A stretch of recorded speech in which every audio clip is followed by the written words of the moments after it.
Voici la chronique de Jérôme Kassa. Les avocats de Compaoré, jusque-là convaincus, mieux que quiconque, qu'ils étaient en vaine balade d'effet de manche, s'arc-boutent soudain et piochent dans la double investiture de Damiba à la présidence de Burkina Faso, matière à abandonner les charges d'atteinte à la sûreté de l'État et d'assassinat retenues contre leur client de luxe et ses co-accusés. De quoi prier poliment les juges de rentrer chez eux et en même temps que, c'est logique, Gilbert Dindéré et compagnie.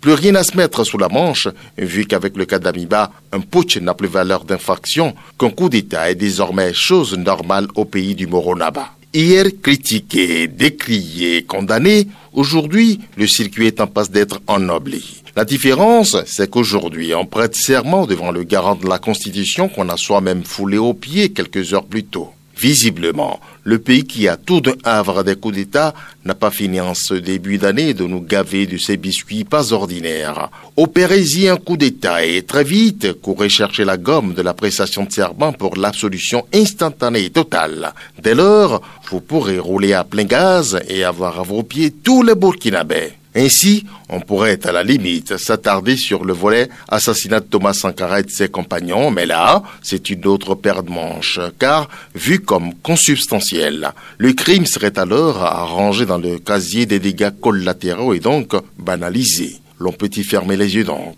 L'argumentaire des avocats, qui n'a rien de mouvement d'humeur, prend pied dans l'antre même du Conseil constitutionnel, le même qui, en validant par 2 fois en quelques jours le code force du 23 janvier, a revêtu du sceau de la légalité la dérive, certifiant ainsi sa qualité d'une institution inconséquente pour avoir reçu le serment d'un putschiste sans égard pour elle et sa science. Vous avez dit cours au Conseil constitutionnel ? Oh, ça fait une éternité que la plus haute juridiction des pays par ici, en espace francophone, a déposé le tablier en matière de crédibilité et de dignité. C'est dire que avoir renversé et éliminé Sankara relève de la tradition et ne devrait émouvoir nulle âme. Que tout putsch cesserait d'être une infraction dans ce pays coutumier des accessions au pouvoir extra-urnes.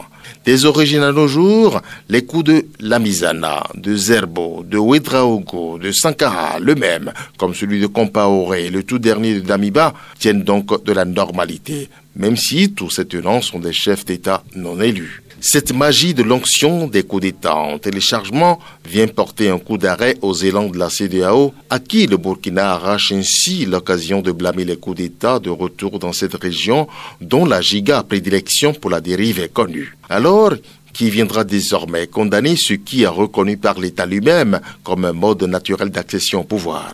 Dans le couloir des arguties du droit, il est à redouter que le mouvement se poursuive, que les autres qui se croient à l'abri se sachent désormais exposés, eux qui comptent sur la CEDEAO pour les sorties d'affaires et raffermir le pouvoir via un protocole additionnel déjà dans les allées de l'institution. Le cas burkinabé vient de leur indiquer que pour échapper au putsch, ils ne doivent compter que sur la bonne gouvernance, renouer avec les admirables mœurs de pluralisme des lendemains de conférences nationales.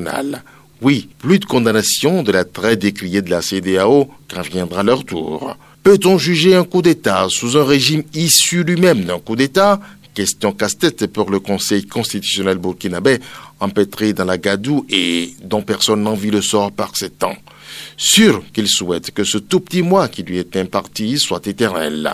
En attendant, j'imagine le beau Blaise aux gonades complètement en dedans, en train de bénir son successeur dans le circuit d'usurpation de pouvoir par voie martiale pour avoir réglé les comptes à ce Caboret qu'il doit certainement maudire tous les jours comme son traître de tombeur et de bloquer dans les airs le procès dont il brûle de sortir tout blanc. Quand la plus haute juridiction du pays entérine un coup d'État, pourvu que les putschistes en échauffement ou aux aguets n'y voient une invite à l'action.